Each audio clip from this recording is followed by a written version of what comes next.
नमस्कार साथियों, हम पढ़ रहे थे कोशिका के कोशिकांग।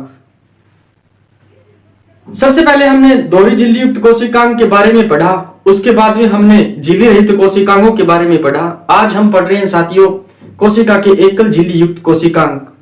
और जब मैंने ये कोशिकांग शुरू किए थे तो मैंने बताया था एकल झिल्ली युक्त कोशिकांग के अंतर्गत कितने कोशिकांग आते हैं। तो सबसे पहले आता है साथियों कौन सा? एंडोप्लाज्मिक रेटिकुलम, ER, इसे कहते हैं एंडोप्लाज्मिक रेटिकुलम। नंबर दूसरा मैंने आपको बताया था साथियों गोल्जी कोए, जिसे अपन कहते हैं गोल्जी कॉम्प्लेक्स या गोल्जी बॉडी। मित्रों तीसरा जो आता है वो होता है साथियों कौन सा? लाइसोसोम, जिसे अपन कहते हैं लाइसोसोम। मित्रों चौथा जो आता है खाद्य धानियां या फिर रिक्तिकाएं, खाद्य धानियां या फिर होती है साथियों रिक्तिकाएं, रिक्तिकाएं। और मतलब पांचवा जो होता है साथियों वो होता है कौन सा? Micro bodies, micro bodies. इन सब के बारे में हमें एकल झिल्ली युक्त कोशिकांग के अंतर्गत पढ़ना है मेरे प्यारे साथियों। यदि हम बात करें सबसे पहले किसकी? इस एंडोप्लाज्मिक रेटिकुलम की बात करते हैं साथियों। किसकी बात करते हैं? इस एंडोप्लाज्मिक रेटिकुलम की बात करते हैं। पहला हम पढ़ेंगे ER, इसे हम कहते हैं एंडोप्लाज्मिक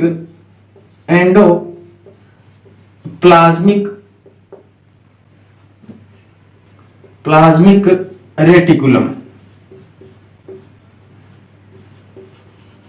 एंडोप्लाज्मिक रेटिकुलम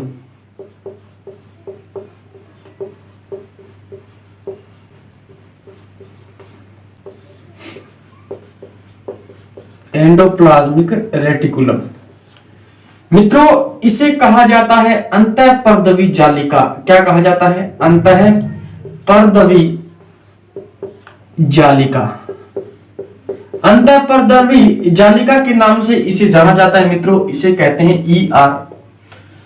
मित्रों एक वैज्ञानिक होते हैं सन 1897 ईस्वी के अंदर, 1897 ईस्वी के अंदर एक वैज्ञानिक आते हैं मित्रों जिसका नाम है गार्नियर। क्या नाम है साथियों? गार्नियर। गार्नियर नामक वैज्ञानिक ने साथियों क्या किया था? इनको सर्वप्रथम 1897 ईस्वी के अंदर देखा था। किसने देखा था? सर्वप्रथम गार्नियर नामक एक वैज्ञानिक ने देखा था 1897 ईस्वी के अंदर। और साथियों इसे जो नाम दिया गार्नियर ने वो दिया इर्गेस्टोप्लाज्म नाम दिया। क्या दिया? इर्गेस्टोप्लाज्म नाम दिया।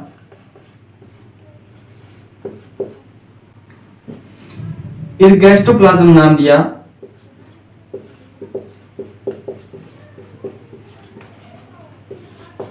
मित्रों हमें पढ़ रहे हैं कोशिका के एकल झिल्ली युक्त कोशिकांग, जिसमें हमने शुरू किया है ER एंडोप्लाज्मिक रेटिकुलम, जिसे कहा जाता है साथियों एंडोप्लाज्मिक रेटिकुलम या जिसे कहते हैं अंतःपर्दवी जालिका।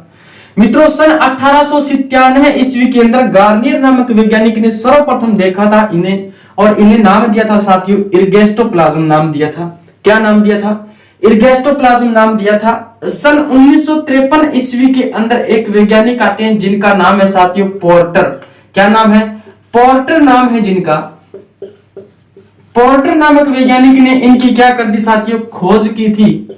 क्या की थी? खोज की थी। और इन्हें क्या नाम दिया साथियों? रेटिकुलम नाम दिया। क्या नाम दिया? रेटिकुलम नाम दिया। इन्हें क्या नाम दिया साथियों? रेटिकुलम नाम दिया। मित्रों 1897 ईस्वी के अंदर सर्वप्रथम देखा था गार्नियर नामक वैज्ञानिक ने। किसने देखा था? गार्नियर नामक वैज्ञानिक ने देखा था इर्गेस्टोप्लाज्म, इन्हें नाम दिया था गार्नियर ने। और मित्रों क्या किया? 1953 ईस्वी के अंदर एक वैज्ञानिक आते हैं पोर्टर, और पोर्टर नामक वैज्ञानिक ने इनकी क्या की थी? खोज की थी। और पोर्टर ने इन्हें क्या नाम दिया साथियों? रेटिकुलम नाम दिया। क्या नाम दिया? रेटिकुलम नाम दिया। मित्रों हम बात कर रहे हैं इस एंडोप्लाज्मिक रेटिकुलम की तो सभी प्रकार की जो यूकेरियोटिक कोशिकाएं होती है प्यारे साथियों, उन सभी प्रकार की यूकेरियोटिक कोशिका के अंदर क्या होता है साथियों, पाया जाता है।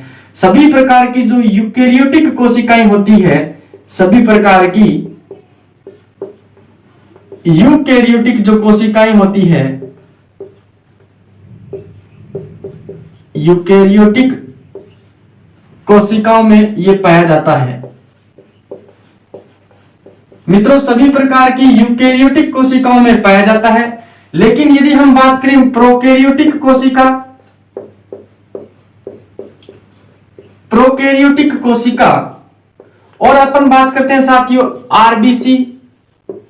मित्रों स्पर्मेटोजोआ, स्पर्मेटोजोआ जिसे अपन कहते हैं शुक्राणु निर्माण करने वाली कोशिकाएं। कौन सी कोशिकाएं साथियों, शुक्राणु निर्माण करने वाली कोशिकाएं, करने वाली कोशिकाएं। शुक्राणु निर्माण करने वाली कोशिकाओं में, आरबीसी में और प्रोकैरियोटिक कोशिकाओं के अंदर ये साथियों क्या होता है, अनुपस्थित होता है। क्या होता है, अनुपस्थित होता है। मित्रों जो एंडोप्लाज्मिक रेटिकुलम जो होता है सभी प्रकार की यूकेरियोटिक कोशिकाओं में पाया जाता है। क्या होता है, सभी प्रकार की यूकेरियोटिक कोशिकाओं में साथियों क्या होता है, पाया जाता है। और प्रोकैरियोटिक जो कोशिकाएं होती है, आरबीसी जो होती है और स्पर्मेटोजोआ जिससे शुक्राणु निर्माण होता है साथियों, इन कोशिकाओं के अंदर ये क्या होता है, अनुपस्थित होता है। क्या होता है साथियों, अनुपस्थित होता है। यदि हम बात करें साथियों इस ईआर की, तो जो राइबोसोम होता है उस राइबोसोम की उपस्थिति के आधार पर इसे दो भागों में बांटा गया है। राइबोसोम की उपस्थिति के आधार पर साथियों कितने भागों में बांटा गया है, दो भागों में बांटा गया है। किसकी उपस्थिति के आधार पर साथियों, राइबोसोम की उपस्थिति के आधार पर, राइबोसोम की उपस्थिति के आधार पर, उपस्थिति के आधार पर इसे कितने भागों में बांटा गया है, दो भागों में बांटा गया है। मित्रों राइबोसोम की उपस्थिति के आधार पर दो भागों में बांटा गया है। पहला होता है साथियों कौन सा, RER जिसे अपन बोलते हैं रफ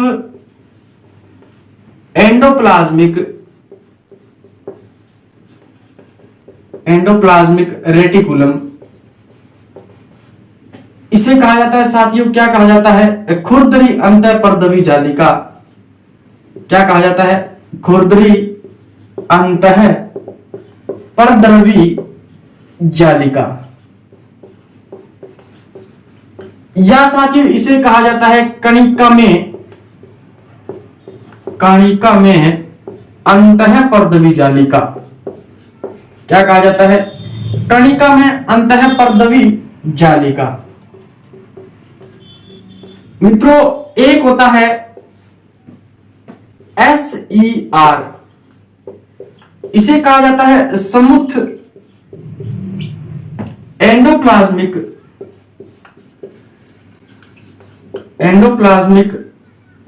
रेटिकुलम। मित्रों इसे कहा जाता है चिकनी अंतःपर्दवी जालिका। क्या कहा जाता है, चिकनी अंतःपर्दवी जालिका। मित्रों RER यानी इसे कहते हैं रफ एंडोप्लाज्मिक रेटिकुलम यानी खुरदरी अंतःपर्दवी जालिका, या फिर इसे कहा जाता है कणिका में अंतःपर्दवी जालिका। मित्रों यह एक क्या है, RER जो है एक अंतःपर्दवी जालिका यानी मतलब साथियों ये क्या है, एक अस्थायी संरचना है। एक कैसी संरचना है, स्थायी संरचना है साथियों। कैसी संरचना है, स्थायी संरचना है। मित्रों RER जो होती है उसकी सतह पर क्या पाए जाते हैं मित्रों, राइबोसोम पाए जाते हैं। क्या पाए जाते हैं, इसकी सतह पर क्या पाए जाते हैं साथियों, राइबोसोम पाए जाते हैं। क्या पाए जाते हैं, राइबोसोम पाए जाते हैं। इसलिए साथियों इसे क्या कहा जाता है, खुरदरी अंतःपर्दवी जालिका कहा जाता है। क्या कहा जाता है, खुरदरी अंतःपर्दवी जालिका कहा जाता है, या फिर कहा जाता है इसको साथियों क्या, क्या कहा जाता है? कणिका में अंतःपर्दवी जालिका। मित्रों एक बात याद रखना, खुरदरा होता है, क्या होता है साथियों? प्रोटीन खुरदरा होता है। क्या होता है? प्रोटीन जो होता है वो कैसा होता है? खुरदरा होता है साथियों, खुरदरा होता है प्रोटीन। तो प्रोटीन का जो संश्लेषण करती है साथियों वो कौन करती है? आरई करती है। प्रोटीन संश्लेषण का जो काम करती है साथियों कौन करती है? ये आर करती है। मित्रों प्रोटीन संश्लेषण का काम करती है ये आर। खुरदरी अंतःपर्दवी जालिका जो होती है साथियों उसके सतह पर क्या पाए जाते हैं? राइबोसोम पाए जाते हैं। और मित्रों यह प्रोटीन संश्लेषण का काम करती है, इसे कणिका में अंतःपर्दवी जालिका के नाम से भी जानते हैं। मित्रों यदि हम बात करें इस खुरदरी अंतःपर्दवी जालिका की तो साथियों केंद्रक झिल्ली के साथ स्थित होती है। ये जो हमारी केंद्रक झिल्ली जो होती है साथियों इसके पास स्थित होती है इस प्रकार से ये, और यहां पर क्या पाए जाते हैं? इस पर राइबोसोम पाए जाते हैं। इसका मतलब ये हुआ साथियों ये किसका निर्माण करती है? ये निर्माण करती है केंद्रक झिल्ली का भी निर्माण करती है। किसका निर्माण करती है? केंद्रक झिल्ली का निर्माण में क्या है साथियों? ये सहायक है। केंद्रक झिल्ली के निर्माण में भी ये क्या है? सहायक है। मित्रों ये आर जो होता है इसे कहते हैं रफ एंडोप्लाज्मिक रेटिकुलम या खुरदरी अंतःपर्दवी जालिका या फिर कणिका में अंतःपर्दवी जालिका। मित्रों ये जो आर होता है इसकी सतह पर पाए जाते हैं राइबोसोम। इसका मतलब ये किसका संश्लेषण करती है? प्रोटीन का संश्लेषण करती है। ये केंद्रक झिल्ली के पास स्थित होती है, इसका मतलब ये केंद्रक झिल्ली के निर्माण में भी क्या लेती है मित्रों? सहायक होती है। केंद्रक झिल्ली के निर्माण में भी क्या होती है साथियों? सहायक होती है। यदि हम बात करें इस SER की तो जो SER होता है साथियों इसको बोला जाता है स्मूथ एंडोप्लाज्मिक रेटिकुलम यानी चिकनी अंतःपर्दवी जालिका। और चिकना होता है साथियों क्या होती है? वसा होती है चिकनी। तो वसा का जो निर्माण में सहायक होती है साथियों कौन? SER। या फिर अपन बोल सकते हैं लिपिड निर्माण में भी सहायक है कौन? SER। मित्रों और इसके साथ साथ अपन बोल सकते हैं स्टीरॉइड, कौन से? स्टीरॉइड के निर्माण में भी सहायक है साथियों कौन? SER। साथियों यदि हम बात करें इस SER की तो इसे कहा जाता है चिकनी अंतःपर्दवी जालिका, जिसे क्या कहते हैं? Smooth endoplasmic reticulum. मित्रों ये वसा के निर्माण में सहायक है, लिपिड संश्लेषण करती है या फिर स्टीरॉइड संश्लेषण या वसा संश्लेषण या फिर लिपिड संश्लेषण में सहायक होती है SER। कौन? SER। यदि हम बात करें साथियों ER की यानी एंडोप्लाज्मिक जो रेटिकुलम होता है इसकी बात करें अपन तो एंडोप्लाज्मिक रेटिकुलम एकमात्र कोशिका का ऐसा कोशिकांग है साथियों जो किसके साथ जुड़ा हुआ पाया जाता है? केंद्रक के साथ जुड़ा हुआ पाया जाता है। मित्रों इस ER की अपन बात करें तो एंडोप्लाज्मिक जो रेटिकुलम होता है वो साथियों क्या होता है? एकमात्र ऐसा कोशिकांग है। कौन साथियों? ER जो होता है एकमात्र ऐसा कोशिकांग है साथियों जो किसके साथ जुड़ा हुआ पाया जाता है? किसके साथ जुड़ा हुआ पाया जाता है साथियों? केंद्रक के साथ जुड़ा हुआ पाया जाता है। केंद्रक के साथ जुड़ा हुआ पाया जाता है मित्रों कौन? एंडोप्लाज्मिक रेटिकुलम यानी एकमात्र ऐसा कोशिकांग है जो किसके साथ जुड़ा हुआ पाया जाता है? केंद्रक के साथ जुड़ा हुआ पाया जाता है। मित्रों इस ER का 3 रूपांतरण होते हैं। 3 रूपांतरण होते हैं साथियों इस ER के। कितने रूपांतरण होते हैं? 3 रूपांतरण होते हैं। पहला जिसे अपन क्या कहते हैं साथियों? पहले को कहा जाता है सार्कोप्लाज्मिक रेटिकुलम। क्या कहा जाता है? सार्कोप्लाज्मिक रेटिकुलम कहा जाता है। सार्कोप्लाज्मिक रेटिकुलम कहा जाता है साथियों। ये जो सार्कोप्लाज्मिक रेटिकुलम जो होता है साथियों ये क्या होता है? सार्कोप्लाज्मिक जो रेटिकुलम जो होता है मित्रों ये क्या होता है? सार्कोप्लाज्मिक जो रेटिकुलम होता है वो पेशीय संकुचन में सहायता करता है। पेशीय संकुचन में सहायता करता है मित्रों कौन? पेशीय संकुचन में सहायक है कौन मित्रों? ये सार्कोप्लाज्मिक रेटिकुलम। दूसरा जो इसका रूपांतरण है साथियों वो है टी नलिकाएं। कौन सा साथियों? टी नलिकाएं। ये क्या काम करती है साथियों? ये काम करती है, क्या काम करती है? मांसपेशियों का जो उद्दीपन करती है, मांसपेशियों का उद्दीपन जो करती है वो कौन करती है मित्रों? ये टी नलिकाएं करती हैं। या फिर मांसपेशियों का जो संचरण करती है मित्रों वो कौन करती है? कौन करती है? ये टी नलिकाएं करती हैं। तीसरा जो आता है साथियों वो है, तीसरा जो रूपांतरण है इसका वो है माइलिन माइलिन काय, जिसे अपन कहते हैं साथियों माइलोइड, माइलोइड काय। माइलोइड जो काय होती है साथियों, ये प्रकाश संवेदी होती है। कैसी होती है साथियों? प्रकाश संवेदी होती है। और वर्णक जो संचरण होते हैं साथियों, उसमें भाग लेती है। किसमें भाग लेती है? वर्णक जो संचरण होते हैं साथियों, उसमें भाग लेती है। या अपन कह सकते हैं साथियों वर्णक परिवहन में, वर्णक परिवहन में क्या करती है साथियों? ये भाग लेती है। वर्णक परिवहन के अंदर क्या होती है साथियों? ये सम्मिलित होती है। मित्रों हमने पढ़ा अभी तक क्या पढ़ा हमने? ER पढ़ा, एंडोप्लाज्मिक रेटिकुलम, जिसके अंतर्गत हमने क्या देखा कि जो एंडोप्लाज्मिक रेटिकुलम होता है साथियों, उसका जो सर्वप्रथम उसको देखा था तो किसने देखा था? गार्नियर नामक एक वैज्ञानिक ने देखा था सन 1897 ईस्वी को। और मित्रों जो एंडोप्लाज्मिक रेटिकुलम को जो नाम दिया गया था, उन्होंने क्या नाम दिया था? उन्होंने क्या नाम दिया था मित्रों?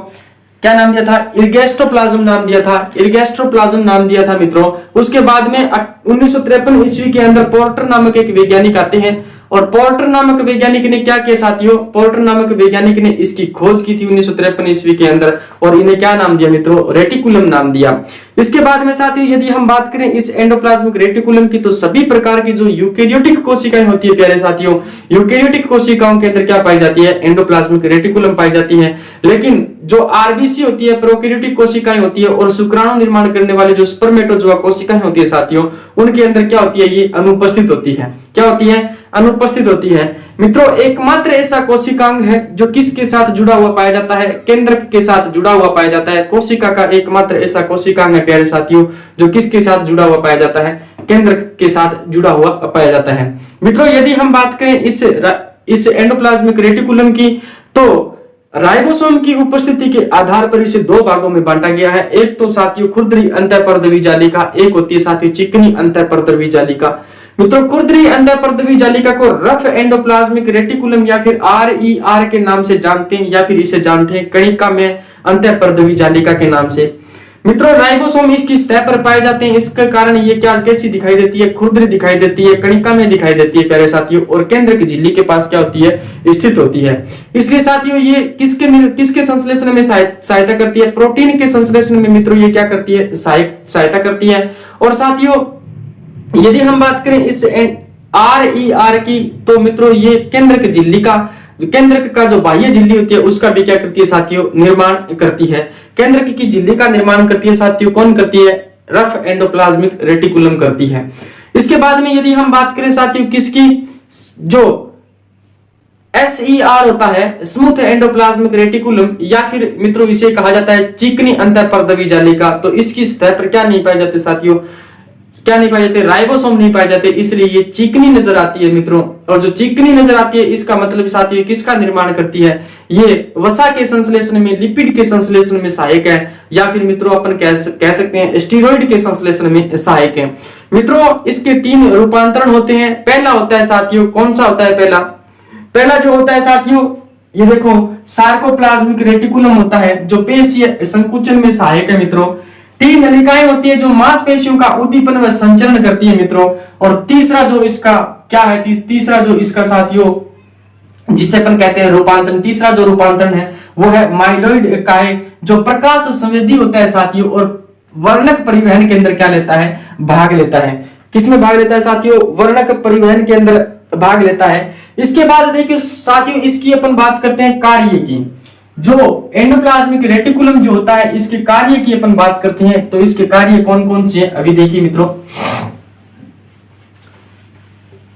यदि हम इसके कार्य देखें तो साथियों जो कोशिका होती है हमारी, उस कोशिका का कंकाल बनाने में सहायक है ये। कोशिका का कंकाल ER के कार्य देखिए साथियों, ER के कार्य मित्रों जो कोशिका होती है, कोशिका का कंकाल बनाती है। कहने का मतलब ये है साथियों कोशिका का कंकाल बनाती है, इसका मतलब जी कोशिका में पाए जाने वाले सभी प्रकार के जो कोशिकांग होते हैं जो कोशिकांग होते हैं कोशिका में पाए जाने वाले उनका संश्लेषण करती है। कोशिकांगों का क्या करती है मित्रों? संश्लेषण करती है। क्या करती है? कोशिकांगों का संश्लेषण करती है। अंतः कोशिकीय जो स्थान होता है साथियों, अंतः कोशिकीय स्थान को भरने का काम करती है। स्थान को भरने का काम करती है। मित्रों, कोशिकांगों का संश्लेषण करती है, कोशिका का कंकाल बनाती है, अंतः कोशिकीय स्थान भरने का काम करती है। मित्रों, ये कोशिका को यांत्रिक सहारा प्रदान करती है। किसको? कोशिका को यांत्रिक सहारा प्रदान करती है। यांत्रिक सहारा प्रदान करती है। मित्रों, ग्लाइकोजन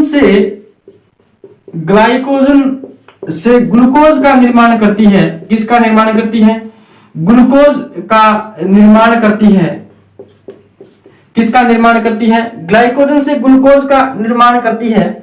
मित्रों, केंद्रक झिल्ली के निर्माण में सहायक है। केंद्रक झिल्ली के निर्माण में सहायक है। केंद्रक झिल्ली के निर्माण में क्या है मित्रों? सहायक है। यदि हम बात करें इस RER के कार्य यानी एंडोप्लाज्मिक रेटिकुलम के कार्य, तो मित्रों यह किसका निर्माण करती है? यह गोल्जी कोय का भी क्या करती है? निर्माण करती है। गोल्जी कोय का निर्माण करती है। किसका निर्माण करती है? गोल्जी कोय का निर्माण करती है। मित्रों, जो भी दवाएं होती है, हमारी जो दवा होती है, मेडिसिन होती है, और जो विष होता है उसका निराविषीकरण करती है। क्या करती है? निराविषीकरण करने का काम करती है। कौन मित्रों? ER। निराविषीकरण करती है मित्रों। कौन करती है? ER करती है। मित्रों, यदि हम बात करें इस ER के कार्य की, तो जो ER होता है मित्रों, कोशिका का कंकाल बनाती है। इसका मतलब ये हुआ कि कोशिकाओं का क्या करती है? संश्लेषण करती है। अंतः कोशिकीय स्थान को भरने का काम करती है। कोशिका को यांत्रिक सहारा प्रदान करती है प्यारे साथियों। और प्यारे मित्रों, जो ग्लाइकोजन से ग्लूकोज का निर्माण करने का काम करती है ER यानी एंडोप्लाज्मिक रेटिकुलम। मित्रों, केंद्रक झिल्ली के निर्माण में सहायक है और गोल्जी कोय का निर्माण करती है। मित्रों, दवा और विष का निराविषीकरण करने में भी क्या है मित्रों? ये सहायक है। मित्रों, ये पदार्थों के परिवहन में सहायक है। कोशिका में पदार्थों के परिवहन में क्या है मित्रों? सहायक है। इसके बाद यदि हम बात करें इस एंडोप्लाज्मिक रेटिकुलम की, तो मित्रों ये पदार्थों के परिवहन में क्या है? सहायक है। पदार्थों के परिवहन में क्या है मित्रों? सहायक है। तो ये तो था मित्रों एंडोप्लाज्मिक रेटिकुलम। इसको एक डायग्राम के द्वारा मैं आपको बता दूं किस प्रकार की दिखाई देती है। मित्रों, इस प्रकार से हमारा कोई केंद्रक होता है। इस प्रकार से हमारा कोई क्या होता है मित्रों? केंद्रक होता है। इस केंद्रक के साथ ये क्या होती है मित्रों? जुड़ी हुई नजर आती है। इस प्रकार से जुड़ी हुई नजर आती है। इस प्रकार से केंद्रक के साथ जुड़ी हुई नजर आती है साथियों। इस प्रकार से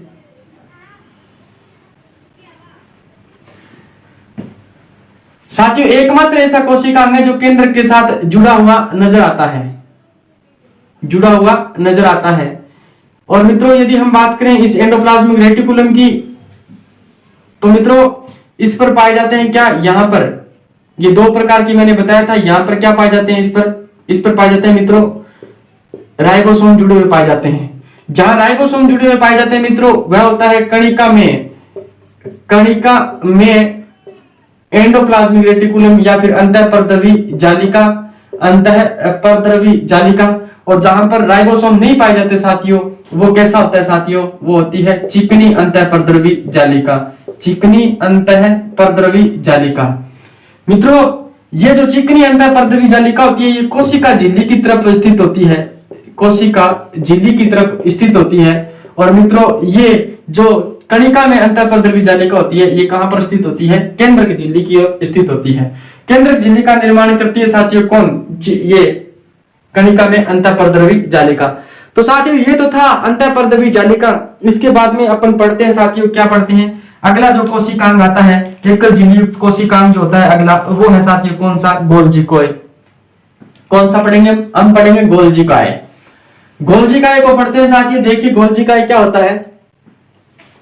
दूसरा जो हमारा कोशिकांग एकल झिल्ली युक्त कोशिकांग का वो है गोल्जी काय, या इसे बोला जाता है साथियों गोल्जी बॉडी। क्या बोला जाता है? गोल्जी बॉडी के नाम से इसे जानते हैं। गोल्जी काय या गोल्जी बॉडी के नाम से हम इसे जानते हैं।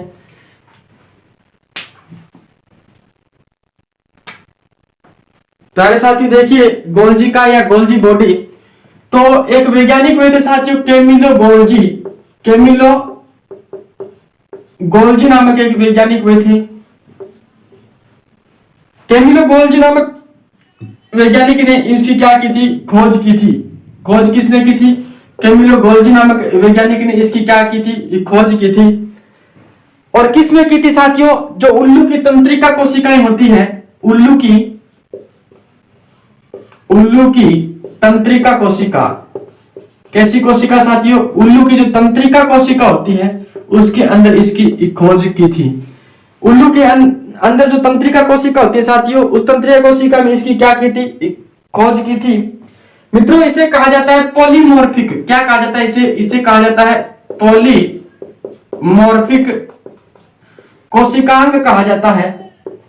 कैसा कोशिकांग कहा जाता है साथियों? पॉलीमॉर्फिक कोशिकांग। पॉलीमॉर्फिक का अर्थ होता है साथियों बहुआकारिकीय कोशिकांग। बहुआकारिकीय कोशिकांग कहा जाता है। किसको कहा जाता है साथियों? इस गोल्जी काय को कहा जाता है। मित्रों यदि हम इसकी संरचना देखें तो कुछ इस प्रकार से इसकी संरचना हमें दिखाई देती है। कुछ इस प्रकार से इसकी संरचना हमें दिखाई देती है साथियों।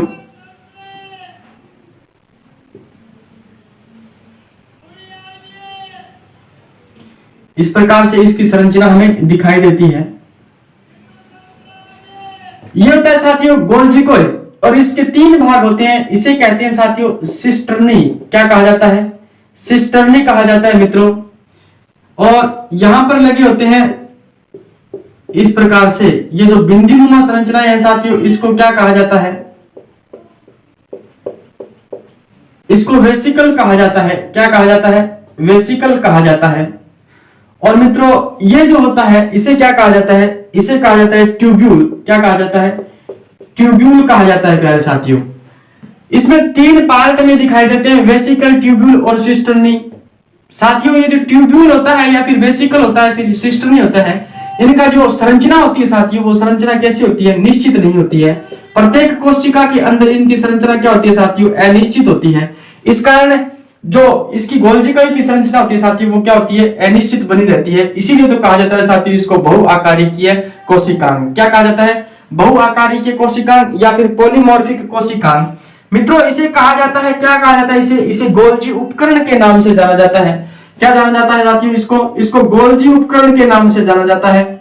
गोल्जी उपकरण के नाम से जाना जाता है। मित्रों इसे कहा जाता है गोल्जी समिश्र के नाम से जानते हैं इसे। गोल्जी समिश्र के नाम से जानते हैं इसे। गोल्जी समिश्र के नाम से जानते हैं इसे। इसे कहा जाता है साथियों बेकर्स। क्या कहा जाता है? बेकर्स बॉडी के नाम से जानते हैं इसे।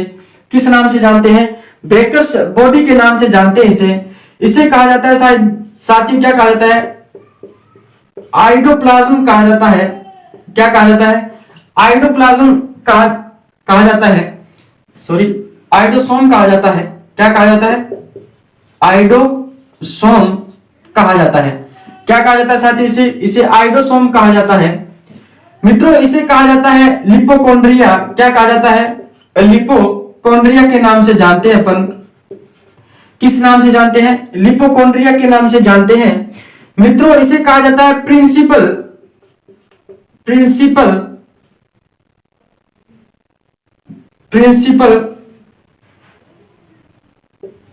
इसे कहा जाता है साथियों प्रिंसिपल डायरेक्टर कहा जाता है। प्रिंसिपल डायरेक्टर कहा जाता है साथियों इसे। और मित्रों इसे क्या कहा जाता है? ट्रैफिक पुलिस ऑफ सेल कहा जाता है। ट्रैफिक हवलदार कहा जाता है साथियों इसको। कोशिका का ट्रैफिक क्या कहा जाता है? हवलदार कहा जाता है। मित्रों इसे कहा जाता है मैक्रोमोलिक्यूलर। क्या कहा जाता है? मैक्रोमोलिक्यूलर कहा जाता है साथियों। इसे कहा जाता है मैक्रोमोलिक्यूलर कहा जाता है इसे साथियों। क्या कहा जाता है? मैक्रोमोलिक्यूल के नाम से जाना जाता है साथियों इसको। और मित्रों सबसे पहले देखो, इसको कहा जाता है बहुआकारिकीय कोशिकांग, या साथियों इसको कहा जाता है, क्या कहा जाता है? बहुआकारिकीय कोशिकांग, या इसको कहा जाता है गोल्जी उपकरण, या इसको कहा जाता है गोल्जी सम्मिश्र, या इसको कहा जाता है साथियों बेकस बॉडी के नाम से जानते हैं। मित्रों इसे आइडोसोम के नाम से जानते हैं। इसे लिपोकॉन्ड्रिया भी कहा जाता है साथियों। इसे कहा जाता है प्रिंसिपल डायरेक्टर कहा जाता है। मित्रों इसे कहा जाता है ट्रैफिक पुलिस ऑफ सेल कहा जाता है। और इसे मैक्रोमोलिक्यूल के नाम से भी जानते हैं। क्या जाना जाता है साथियों? इसको मैक्रोमोलिक्यूल के नाम से जाना जाता है। मित्रों यदि हम बात करें इसकी गोल्जी काय की, तो इसके दो भाग हमें दिखाई देते हैं। ये वाला भाग कहलाता है साथियों ट्रांस भाग। क्या कहलाता है? ट्रांस भाग कहलाता है। ये भाग कहलाता है सिस भाग। क्या कहलाता है? ट्रांस भाग। ये कहलाता है सिस भाग। मित्रों जो अवतल भाग होता है, यानी जो अंदर दर्शा हुआ भाग होता है साथियों, वो क्या कहलाता है? ट्रांस कहलाता है। अंदर भाग जो होता है वो दर्शा हुआ होता है साथियों, वो क्या कहलाता है? ट्रांस भाग कहलाता है। और जो उभरा हुआ भाग है साथियों वो क्या कहलाता है? सिस कहलाता है। मित्रों इसके अंदर ध्रुवणता पाई जाती है। क्या पाई जाती है? इसके अंदर ध्रुवणता पाई जाती है। क्या पाई जाती है? ध्रुवणता पाई जाती है। यदि आपने 12th क्लास के अंदर सिस और ट्रांस जो ध्रुवणता वाला चैप्टर पढ़ा है तो आप समझ गए होंगे। मित्रों इसके अंदर क्या पाई जाती है? ध्रुवणता पाई जाती है। और यदि हम बात करें तो यह केवल और केवल किस में पाया जाता है साथियों? यूकेरियोटिक कोशिकाओं में पाया जाता है। किस में पाया जाता है? केवल और केवल यूकेरियोटिक कोशिकाओं के अंदर पाया जाता है। प्रोकैरियोटिक कोशिकाओं के अंदर साथियों क्या होता है? अनुपस्थित होता है। क्या होता है? अनुपस्थित होता है। और यूकेरियोटिक कोशिका के अंदर इसे क्या बोला जाता है साथियों? गोल्जी बॉडी बोला जाता है। गोल्जी बॉडी बोला जाता है। क्या बोला जाता है? गोल्जी बॉडी बोला जाता है। या फिर इसे बोला जाता है साथियों क्या बोला जाता है? लिपोकॉन्ड्रिया बोला जाता है। लिपोकॉन्ड्रिया बोला जाता है। लेकिन यदि हम बात करें एक पादप कोशिका की, जब यह किसी पादप कोशिका के अंदर पाया जाता है साथियों तो इसे क्या कहते हैं? डिक्टियोसोम कहते हैं। क्या कहते हैं? डिक्टियोसोम के नाम से अपन जानते हैं। किस नाम से जानते हैं साथियों? डिक्टियोसोम के नाम से जानते हैं। यदि किसी पादप कोशिका के अंदर यह पाया जाता है तो किस नाम से जानते हैं? इसे डिक्टियोसोम के नाम से जानते हैं। और साथियों केवल और केवल यूकेरियोटिक कोशिका में पाया जाता है। और जो जंतु कोशिका होती है साथियों, उस जंतु कोशिका के अंदर इसे क्या कहा जाता है? जंतु जो कोशिका होती है उस जंतु कोशिका के अंदर इसे क्या कहा जाता है साथियों? जंतु कोशिका के अंदर इसे कहा जाता है गोल्जी बॉडी कहा जाता है। जंतु कोशिका के अंदर क्या कहा जाता है? इसे गोल्जी बॉडी कहा जाता है या फिर लिपोकॉन्ड्रिया कहा जाता है। पादप कोशिका के अंदर इसे डिक्टियोसोम कहा जाता है। मित्रों इसे कहते हैं, क्या कहते हैं? कोशिका का ट्रैफिक हवलदार कहते हैं इसे। कोशिका का क्या कहते हैं? ट्रैफिक हवलदार के नाम से जानते हैं। कोशिका का ट्रैफिक हवलदार क्यों कहते हैं? मित्रों यहां देखिए आप, 3 प्रकार के कोशिकांग होते हैं। एक होता है साथियों कौन सा? Endoplasmic reticulum. एक होता है साथियों ER और एक होता है ये कौन सा? गोल्जी का है। एक होता है साथियों ER, एक होता है ER, एक होता है एक होता है साथियों राइबोसोम और मित्रों एक होता है गोल्जी कॉय। ये तीनों जो होते हैं साथियों अंतःकोशिकीय झिल्ली कोशिकांग कहलाते हैं। क्या कहलाते हैं साथियों? ये तीनों कहलाते हैं साथियों अंतः झिल्ली के कोशिकांग कहलाते हैं। अंतः झिल्ली के कोशिकांग, अंतः झिल्ली के कोशिकांग कहलाते हैं ये साथियों। और मित्रों अंतः झिल्ली के कोशिकांग कहलाते हैं। इन तीनों के जो कार्य होते हैं साथियों वो क्या होते हैं? एक दूसरे से संबंधित होते हैं। इनके कार्य कैसे होते हैं? एक दूसरे से क्या होते हैं साथियों? संबंधित होते हैं। मित्रों अभी हमने पढ़ा जो ER होती है साथियों, वो ER किसका संश्लेषण करती है? प्रोटीन का संश्लेषण करती है। प्रोटीन निर्माण करके देती है मित्रों, किसको देती है? इस राइबोसोम को देती है। प्रोटीन निर्माण करके किसको देती है? इस राइबोसोम को देती है मित्रों। अब ये राइबोसोम क्या करता है? इस प्रोटीन का क्या कर देता है साथियों? भंडारण कर लेता है। मित्रों यहां देखिए, इसको एक लाइनिंग डायग्राम के अंतर्गत मैं समझाता हूं आपको। जो ER होती है साथियों, ये ER क्या करती है? प्रोटीन का संग्रहण करती है। क्या करती है? प्रोटीन सॉरी प्रोटीन का क्या करती है, निर्माण करती है। और प्रोटीन निर्माण करके ये किसको दे देती है साथियों, ये दे देती है किसको, राइबोसोम को दे देती है। किसको दे देती है, राइबोसोम को दे देती है मित्रों। और राइबोसोम अब इसका प्रोटीन का क्या कर लेता है मित्रों, भंडारण कर लेता है। क्या कर लेता है, भंडारण कर लेता है। जैसे ही किसी कोशिका में प्रोटीन की कमी हो जाती है मित्रों, तो ये राइबोसोम अब क्या करता है, इस प्रोटीन को क्या कर देता है मित्रों, उस कोशिका तक पहुंचाने का कार्य करता है, पहुंचाने का कार्य करता है। तो मित्रों ये गोल्जी काय क्या करता है, इस प्रोटीन के परिवहन के दौरान, प्रोटीन का जब परिवहन होता है उसके दौरान रास्ते के अंदर आने वाले सभी भोज्य पदार्थों को क्या कर देता है मित्रों, रोक देता है। और जब तक उस कोशिका में प्रोटीन की पूर्ति नहीं हो जाती मित्रों, तब तक ये क्या काम करता है, ये जो गोल्जी काय होता है ये उस भोज्य पदार्थों को, सभी प्रकार के भोज्य पदार्थों को क्या कर देता है, रोक देता है। क्या कर देता है, रोक देता है। कब तक रोके रखेगा साथियों, जब तक उस कोशिका में इस प्रोटीन की पूर्ति नहीं हो जाती तब तक। इसलिए साथियों इसको क्या कहा जाता है, इस गोल्जी को क्या कहा जाता है, कोशिका का क्या कहा जाता है, ट्रैफिक हवलदार कहा जाता है। क्या कहा जाता है, ट्रैफिक हवलदार कहा जाता है। मित्रों इसका जो प्रमुख कार्य होता है, गोल्जी काय का जो प्रमुख कार्य जो होता है साथियों, वो क्या होता है, गोल्जी काय का जो प्रमुख कार्य होता है वो साथियों किससे माना गया है, प्रमुख कार्य माना गया है साथियों, इसका जो प्रमुख कार्य जो होता है साथियों इसका वो माना गया है स्त्रवण।